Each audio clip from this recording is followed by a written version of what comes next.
جربتي عده وصفات للبريوش ومازال ما وصلتيش للنتيجه اللي راكي حابتها؟ نقول لك روحي ديري معايا هذه الطريقه اللي تخليه يجي قطني من الداخل ويقطع لنا كميه كبيره. الله يبارك كما راكم تشوفوا.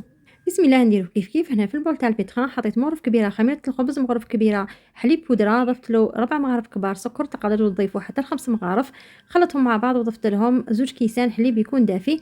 بعدها ضفت حبه بيض وبياض والصفر نخلوه ندهنوا به من الفوق. بعدها بديت نضيف في الفارينه تدريجيا. انا درت معايا حوالي 5 كيسان، بلا ما ننساو مغرف صغيره تاع لافاني ومغرف صغيره تاع الملح. نعجنوهم مليح بيدينا ولا بالبيتخان حتى نتحصلوا على عجينه تكون بهذا القوام.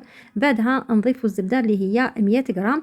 وهنايا اذا لاحظتوا في اول الفيديو كنا ما ضفنا حتى ماده دهنيه في العجينه تاعنا، يعني 100 غرام راهي كافيه وتجينا هايله. ونخلوها تتعجن حوالي 5 دقائق حتى 7 دقائق في البيتخان ولا بيديكم، وهكذا نتحصلوا على العجينه تكون بهذا القوام. نغطوها ونخلوها تخمر حتى يضاف حجمها كما راكم تشوفوا.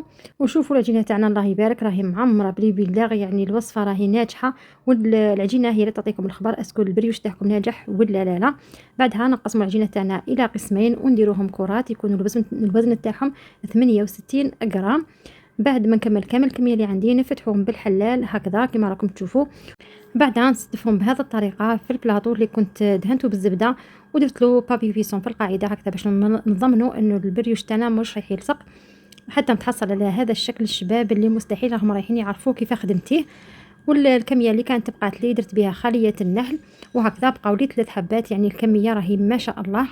وهنا بعد ما كان خمر بضعف حجمه دهنته بصفار البيض اللي كنت ضفت له مغرف كبيره تاع الخل بهذه الطريقه، وندخلو يطيب في الفوق على 200 درجه مئويه. نشعلو من التحت ومن الفوق حتى يحمر ويعطينا هذه النتيجه. شوفوا كيفاش جا، يعني طايب كيما التحت كيما الفوق، جا ما شاء الله بزاف خفيف وقطني، وشوفوا تقولوا عليه لي بونج.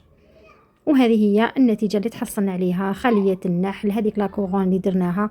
وهنا يا حبيبات تاع البريوش شوفوا جاو ما شاء الله، يعني غير بعجينه وحده درنا 3 انواع تاع البريوش وطانا كميه كبيره ما شاء الله. وهنايا في الاخير قسمت معكم حبه باش تشوفوها كيفاش جات من الداخل. شوفوا البريوش تاعنا جا مقطن وخفيف ريشه. نتمنى تجربوا الوصفه تاعنا تاع نهار اليوم. اذا عجبتكم ما تنساوش جيم كومونتير شباب، ونتلاقاو في الوصفات القادمه ان شاء الله.